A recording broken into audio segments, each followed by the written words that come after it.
da polícia e tal, normal mudar a delegacia. E aí eu fui para um lugar que eu achava que eu iria dar uma sossegada, porque a gente estava muito estressado, muito cansado, em razão dos 3 anos da Furto de Roubos.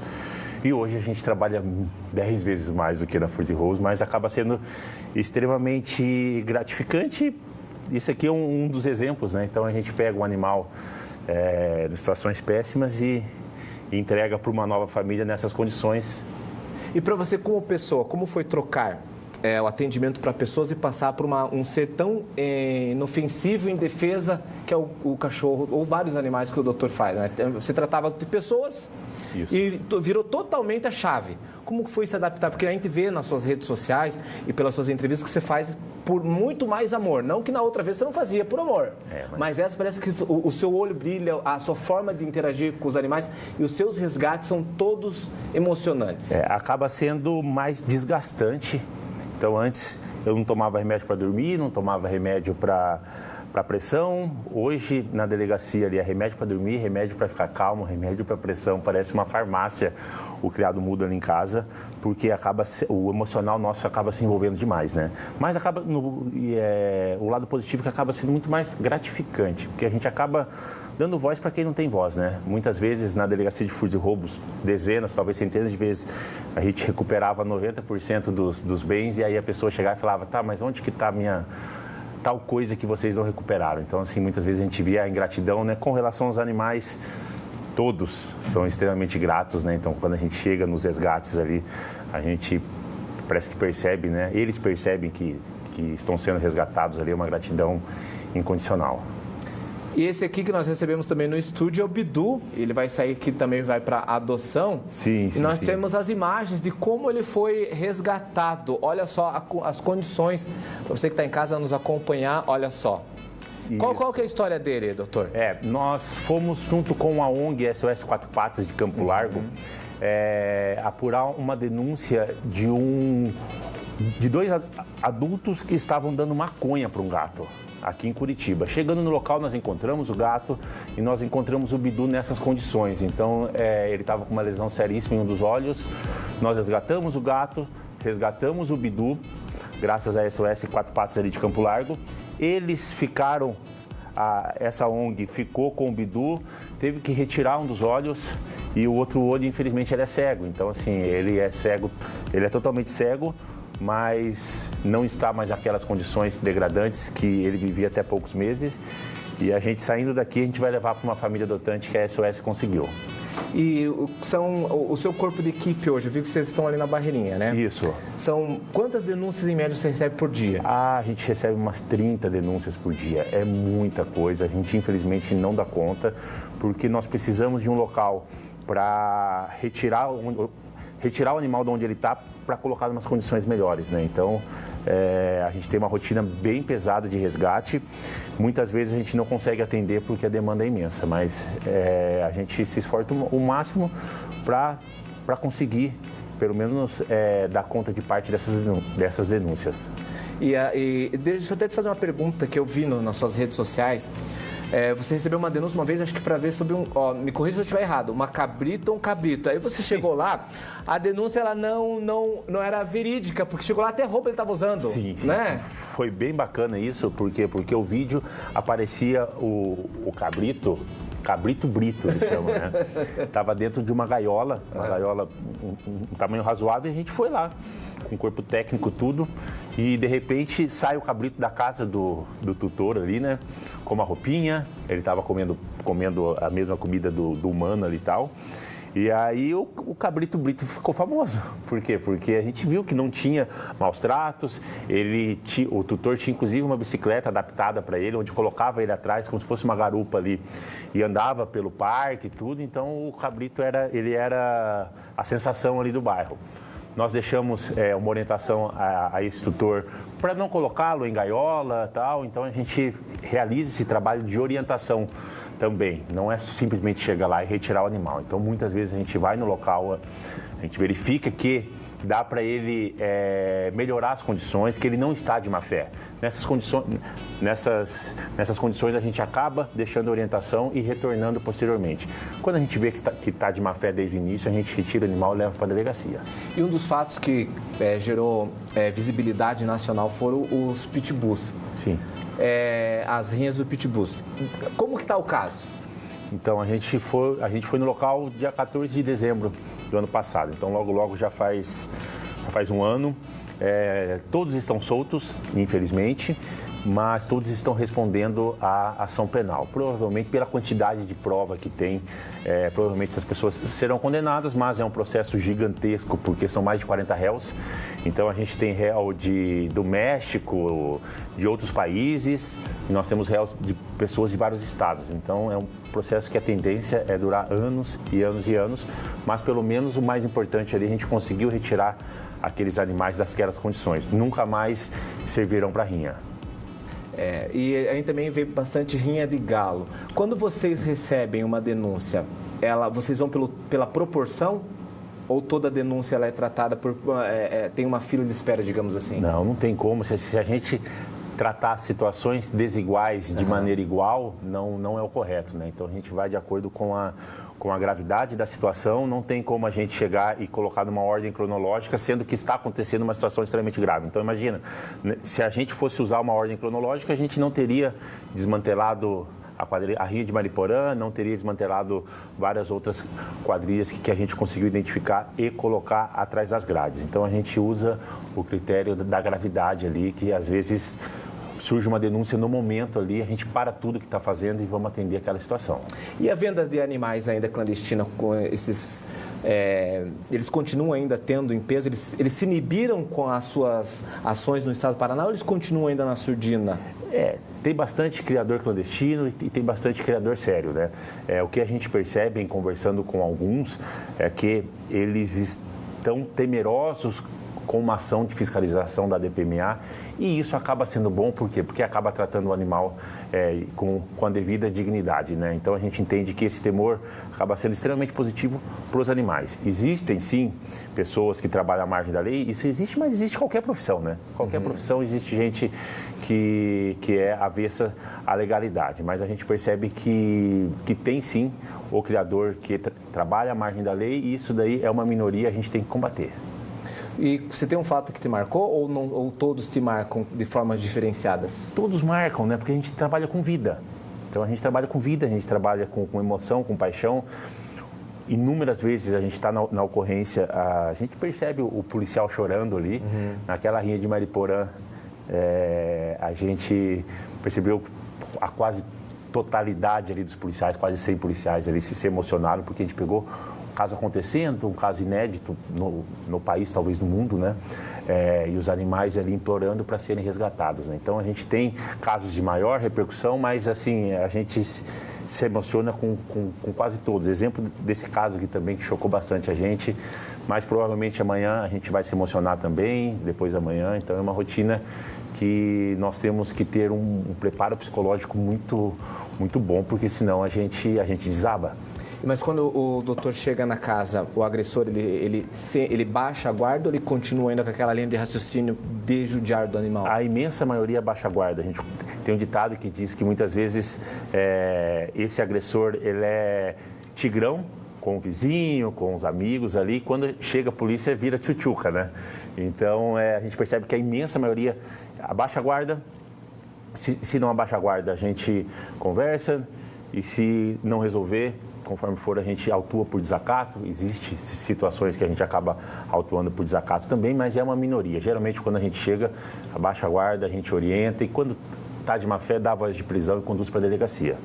E o que a gente pode observar muito no seu Instagram, que é bom que você compartilha com a sociedade e o mundo inteiro através das suas redes sociais, é que quando o doutor chega, é o único olhar de esperança que o animal tem, né? São inúmeras. É impactante você olhar, e eu acho que até muitas vezes o Instagram faz errado de, às vezes, ocultar. Não, a população tem que ver. Se o ser humano é capaz de fazer isso com um animal, o que ele é possível de fazer com outro ser humano?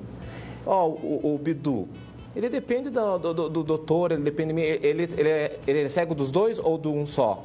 Dos dois olhos? Dos dois. Dos dois. A gente teve que retirar, a SOS Quatro Patas de Campo Largo retirou um olho e o outro, infelizmente, ele não enxerga. Então, eu não consigo entender o que leva, e são aqueles olhares que, as fotos que vocês transmitem para nós, que somos como telespectadores, é um olhar único, um olhar de desespero, porque eles não falam.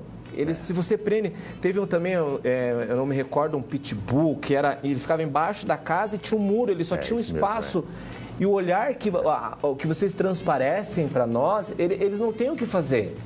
E quanto mais se você for pegar o seu vizinho, observe, ou escute se você ouve alguma gritaria, algum tipo de batida. Esses animais, eles dependem de nós.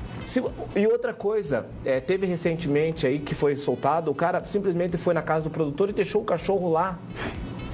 Eu não consigo entender a que ponto chega. Aí nós pregamos lá fora a palavra que a pandemia mudou o mundo. Não mudou. Está aqui a prova disso, o doutor é a prova também. Que a população descarta os animais, os bichos, como se fosse uma folha de papel. Sim. Não quero mais. Não é assim. Eu vejo várias vezes anúncios no Facebook, estou me mudando para apartamento, não posso levar o meu pet, quem quer? É isso mesmo. Não deveria. É um animal que ele merece ter respeito, ele merece ter dedicação. Eu falo isso porque eu fui criado e sou criado por uma senhora que não tem estudo, mas a minha mãe, ela cuida... Eu tenho animais lá em casa de 17, 20 anos. Então, eu acho que nós temos que ter conscientização. Se você não tem amor por um animal que depende de você, a página do doutor, no final do programa nós vamos falar, você acompanha, você chora. Você chora. Tem um caso que me deixou assim, extremamente muito emocionado. Bruna, você consegue pôr aí no ponto? Coloque no ponto. É um que muito me chamou a atenção. E antes de colocar... Não é de hoje que isso acontece e não é de hoje que esse animal estava sofrendo. A população não fala nada porque não é comigo, não está me dando na pele. Mas o sentimento, pode colocar no ar. Você acha que, doutor, esse aí, o que era? Era uma égua ou era um cavalo? Uma égua que a gente foi com a SOS Quatro Patas ali de Campo Largo. Foi uma das situações que a gente ficou mais desesperado. Porque a gente tinha medo que ela fosse quebrar, como se fosse um Lego ali. Entendeu? O cara estava andando de um jeito ali que a gente achava que ela simplesmente iria desabar. Foi bem chocante para nós. A SOS fez tudo o que poderia ser feito, mas a gente tem uma visão errada do cavalo. A gente acha que é um animal extremamente forte, mas quando ele é levado para uma clínica e tal, a gente percebe que é um animal extremamente sensível. Então foi feito tudo que era possível e infelizmente esse animal ele veio a óbito. E o tutor foi ouvido na delegacia achando que estava tudo normal, entendeu? Porque ela sempre teve esse problema, que não levava em médico veterinário. Foi ouvido, foi liberado, porque a lei assim determina, mas foi uma das situações que a gente ficou mais chocado ali, porque se a imagem ali choca, imagina a gente no local, né? Com medo do animal quebrar. Simplesmente desmontar ali, né? Então foi bem forte isso para nós, ficou bem marcante. Para você que está em casa acompanhando, olhe bem. Você acha que as juntas desse animal para chegar dessa certa forma foi do dia para a noite? Não foi. O que me deixa também muito chateado é as pessoas que são próximas e são coniventes com isso. Sim. Olha só, infelizmente o socorro chegou tardio. Quantos anos esse animal não sofreu para chegar até essa forma? Olha essa foto, olha essa foto. E quando as pessoas passam, não é comigo, por que eu vou denunciar? Não, você pode fazer diferença sim. E o delegado está mostrando aqui que é capaz de ir e fazer um bom trabalho. Vem desenvolvendo ótimo trabalho. Infelizmente, o resgate chegou tarde, mas como por vários outros casos chegam, né, doutor? A Pâmela está ali, ó, ela é da SOS, ela está emocionada. Ela está assistindo ali e está emocionada porque ela estava junto com a gente. Ele sabe o quanto que esse animal sofreu, né, Pâmela? Foi o que mais me chamou a atenção, porque não é do dia para a noite que isso acontece. Sim. E eu falo isso, doutor, porque agora na minha casa eu tive que colocar câmeras porque eu tinha um gato que... Eu chamava ele de recalque, eu gosto do nome diferenciado. E meu vizinho matou ele. Aí eu coloquei 4 câmeras não para proteger a minha casa, mas sim para inibir ele, porque até então só tinha provas. Eu falando. Aí eu não tinha como comprovar. Pode soltar, vai lá. Isso, não pode ficar à vontade. Doutor, no meu caso, por exemplo, eu sei que ele matou, ele confessou para mim, mas eu não tinha imagens. Agora eu tenho 4 câmeras não para cuidar da minha casa, mas sim para cuidar das atitudes dele. Como que é a pessoa só ter o depoimento dela contra uma outra pessoa? É o início de uma investigação, né? Então, muitas vezes a gente para numa investigação, a versão da vítima, do tutor e a versão do investigado, mas geralmente a gente consegue produzir outro tipo de prova.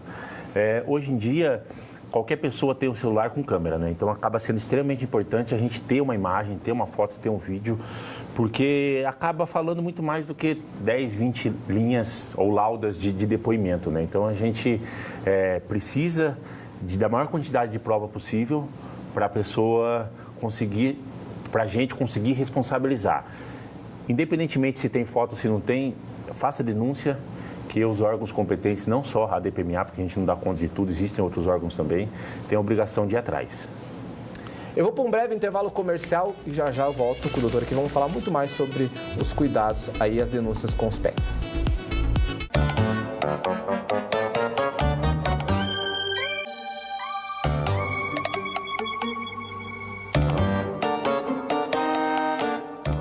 Estamos de volta com Entre Ender Night Show. Essa semana já está começando aí, segundona, já despontando, o sol quase nascendo. Eu estou recebendo aqui o Matheus Laiola, o delegado, ele que é responsável da Delegacia de Proteção ao Meio Ambiente. Recentemente nós tivemos uma lei aprovada lá no Senado, pelo presidente, sancionada a lei. De que forma que ela está ajudando você, doutor? Isso, 30 de outubro, essa lei entrou em vigor. Daqui 50 anos, 100 anos, a gente vai estar falando dessa data, porque é extremamente importante para a proteção animal. Antes, nós dávamos voz de prisão a alguém que praticava crime de maus tratos contra um cachorro, contra um gato. Conduzia para a delegacia, ela era ouvida e era liberada, porque era considerado um crime de menor potencial ofensivo. Não pagava fiança, não ficava um minuto encarcerado. Com essa lei, não. Com essa lei, a gente visualiza maus tratos a um cachorro, a um gato. A gente dá voz de prisão à pessoa, ela é autuada em flagrante e ela é recolhida para o cárcere, ou seja, ela fica presa. Eu, como delegado de polícia, não consigo nem arbitrar fiança. Então, é o divisor de águas. A gente espera que a população perceba o peso dessa lei, entendeu? E começa a olhar para o cachorro, para o gato ali de maneira diferenciada e falar, não posso fazer isso, senão vem a delegacia, vem a polícia e acaba retirando o animal e eu acabo ficando preso. Então a gente já teve algumas autuações em flagrantes, inclusive uma de um estudante de direito, então pessoa que não pode alegar ignorância, né?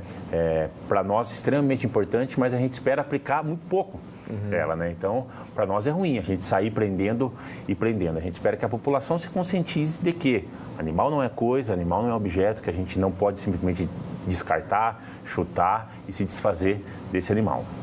E você acha depois que as pessoas elas estão tomando uma devida consciência por amor ou elas estão aprendendo na dor? Na dor. Então a gente percebe que hoje a quantidade de autuação em flagrante é bem menor do que quando a gente chegou. Várias situações, a gente chega no local, aí o casal começa a brigar, falando o seguinte, eu falei que o pessoal da Delegacia do Meio Ambiente ia vir e a gente tinha que ter melhorado. Então, eles estão aprendendo na dor, independentemente se na dor ou no amor, o importante é que eles estão aprendendo e quando a gente chega no local, a tendência é ter menos maus tratos do que há poucos meses ou o ano passado. E quando a denúncia ela não é feita por maus tratos, mas sim, por exemplo, tem um papagaio em casa, mas ele é bem cuidado, como que funciona? A gente tem o crime de manter animal silvestre em cativeiro, então dezenas de vezes a gente chegou no local, tem lá um senhorzinho de 80 anos e o papagaio com 40 anos, né? Mas o papagaio bem cuidado. Então o que a gente faz? A gente leva esse senhorzinho para a delegacia, sim, ele é ouvido, ele é liberado, ele é responsabilizado criminalmente, por quê? Porque um crime ele está praticando, né? Mas como é considerado um crime de menor potencial ofensivo, ele é ouvido e é liberado. O papagaio, por exemplo, se ele não estiver em situação de maus tratos, que a imensa maioria não está, né, a gente faz um documento que chama termo de depositário fiel, ou seja, deixa com o tutor. Se a gente retira esse papagaio do tutor, que deve estar há 30, 40 anos com o animal, a tendência é o papagaio entrar em depressão e virar óbito. Então a gente tem que ter esse bom senso de que tem situações que a gente tem que retirar o animal, tem situações que a gente deixa, porque senão a gente retira o animal vai lá e morre.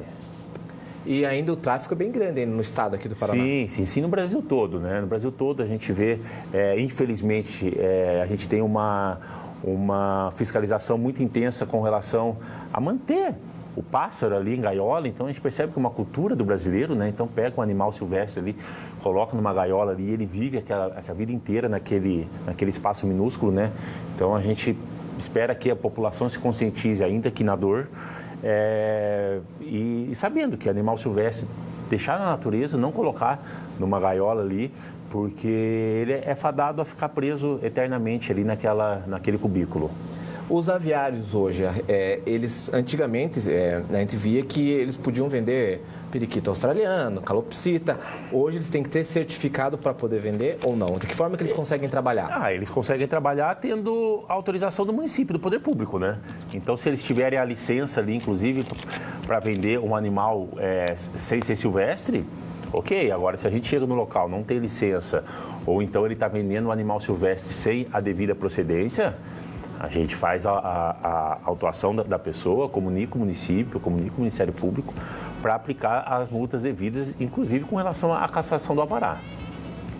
Porque esse comércio que não dá para entender, né? Se tem animais que é para ser silvestre, é para ser silvestre. E dentro da lei, você consegue ter vários lugares que você consegue comercializar legalmente. Consegue cobra, papagaio, arara, tartaruga, se você quiser, você consegue, desculpa te interromper, você consegue ter esse animal de maneira lícita. A partir do momento que você compra ali o papagaio por R$300, R$200 de um desconhecido ou um outro animal silvestre, você está fomentando o tráfico de animal. A cada 10 animais que vêm lá da região norte, nordeste, a gente percebe que 2, 3 chegam vivos. Então, assim, é um comércio que movimenta bilhões ilegalmente e a gente, como gestor público, a gente tem que combater essa atividade criminosa. E qual foi o animal mais exótico que você já fez apreensão? Ou não tem como descrever? Não, tem sim. A gente tinha acabado de chegar na Delegacia de Proteção ao Meio Ambiente. Não tínhamos capacidade técnica de resgatar o animal ali. A gente recebeu uma denúncia de que em Piraquara havia uma cobra de mais de 5 metros. E a gente chegou no local ali, não acreditando na denúncia, mas não é possível que em Piraquara tem uma cobra de 5 metros, né? Chegando no local, a gente percebeu o nervosismo do tutor.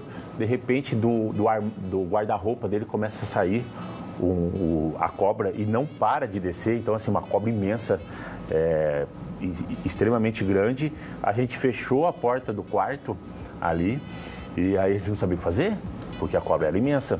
Tivemos que chamar o apoio da prefeitura aqui de Curitiba.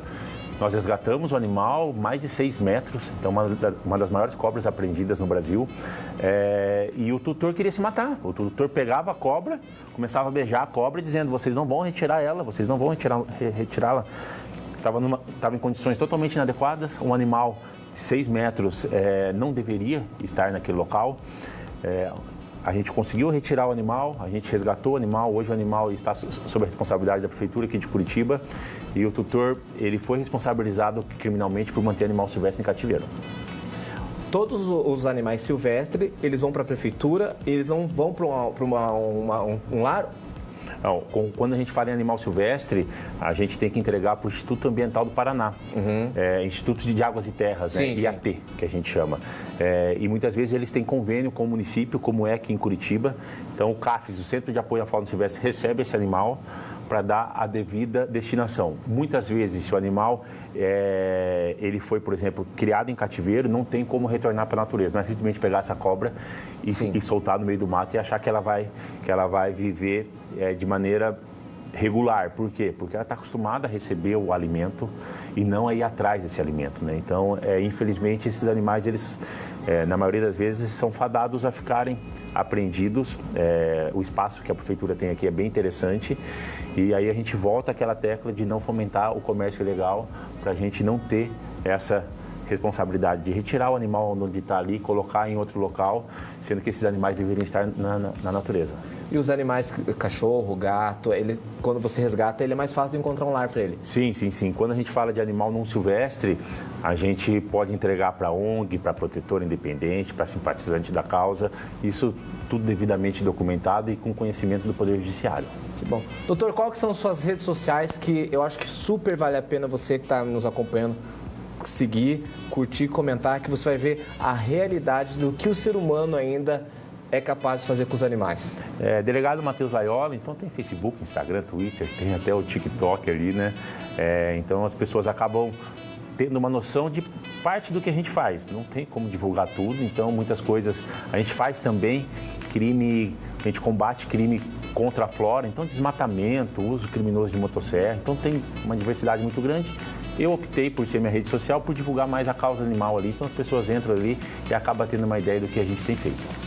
Agradeço a sua participação aqui, doutor. Espero que você faça muito, com certeza vai fazer muito mais e sempre ajudando quem o próximo tá ali. Ó. O Bidu já tá até cochilandinho já, né? Ah, Bidu, importante que encontrou um lar, vai ser muito bem cuidado. Para você que tá em casa, analise.